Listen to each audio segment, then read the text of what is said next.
What's going on, guys? Welcome back to the channel. Welcome back to the Parrot Press, another MFL video, second one on the channel. And today's video is all about my Season 5 strategy.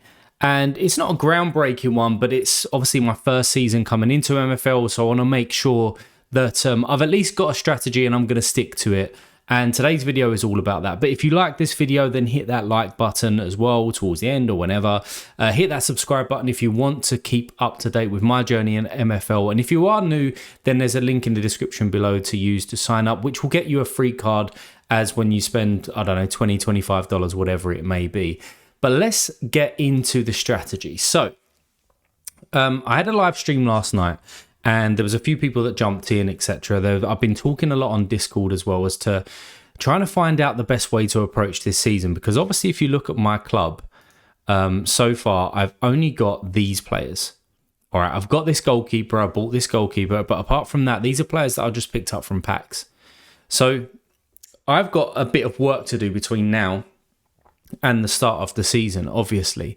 And the strategy that I'm going to approach, that I'm going to use, that I'm going to take with me into Season 5 is loaning probably 3/4 of my club for the Paratians, right? And the reason why I'm doing that is because I don't know this game yet. I don't understand how everything works. I haven't even played a game. Like, I haven't even played an actual match in this game so far. So I've got a lot to learn in terms of tactics that I need to be looking at as well. Obviously, I need to start building the club because I've only got these guys that are currently in there. And when I was playing So Rare, I kind of went in quite deep quite quickly. And I was learning on the job just like I am here, right? Just learning about things. But I think that if I would have had my time again there, I would have slowed down a little bit. Make sure that we understand it. Make sure that I know the game kind of inside and out, or as much as I possibly can. I still haven't had time at the moment with this game to absorb as much content as possible to try and learn. Just picking up bits here and there, piece by piece, basically. And with this low market, as everybody knows, you probably know more than me, right? But if I went down into Spark and I just said that I want to give away, I don't know, a maximum of 2%, there's some players in here that might do a decent job in my team. I mean, this guy, decent pace, decent shooting, decent passing, decent dribbling as well. All right, defense and physical was not great, but for playing left wing, would he do a job there? And if I was to buy this player elsewhere without kind of going into it and looking at the prices for a 62 rated left winger, who's age 22, by the way, I'm assuming he's going to be around about $15. So there's two kind of approaches that I do this, and there's probably a little bit of a hybrid in there as well.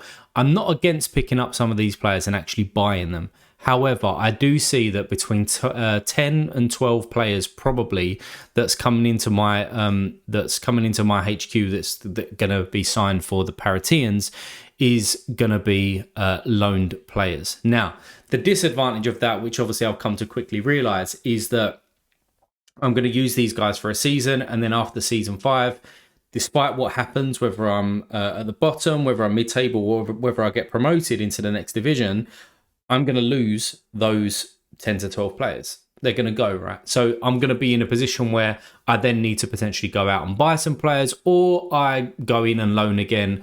But the main thing for me in Season 5, as I said, is to learn the game, but also to get some MFL in here. I don't know whether you call this MFL dollars or MFL tokens or coins or whatever you want to call them, but I need some of this here. So that I can open some packs and to start actually owning some of these players, and maybe you get lucky along the way, all right? But I'm not in this for a real kind of quick win. I don't want to be going up to the diamond, platinum, gold, silver divisions straight away. I'm kind of in this for the long haul, and I don't actually mind playing down at this kind of level to understand the game and to really know what works and what doesn't. But the main thing is that I don't want to be going literally balls deep and depositing hundreds, thousands worth of dollars. It's not something that I'm willing to do. So the loan market is where I turn to. Now, the reason why I've been checking this, by the way, but the reason why I also haven't How do I get to this? Is it competitions? I think it is. Yeah, I think what I've learned from others is that around, let me just do on this on a 2 week view. Yeah, around like here after rollover day, that is when the low market is potential to be flooded with players, which means obviously if I sign players now, give away that percentage, I'll be less likely or less inclined to then go out there and get even more and give more percentage away. So unless a deal kind of comes up, maybe reward day, maybe people get some packs, open some packs, get some players, etc., and then they list them on the loan market. Maybe, I don't know. We'll see how that goes. But what I've been hearing is after rollover day, that's when the market becomes a little bit more alive, and obviously the transfer window opens as well. So I think that there's going to be a lot of noise and a lot of things going on, a lot of activity on that 22nd. So I just need to make sure that I'm about, so that when I come into here and I'm looking at people in the Spark League, if I can get to 10 to 12, as I said earlier, players with maybe 2% as a maximum, I don't mind giving away 25 to 30% for this season. I still need to understand the game and go from there. So, I mean, there you go, really. It's not, as I said, a revolution strategy. It's not a groundbreaking one. People have probably done this, and maybe it is the way that everybody goes, right? But I want to understand things first, and that is the main thing. So season 5 is a little bit of a, trial and error to a point, making sure that I'm not risking my own kind of finances and all that sort of stuff.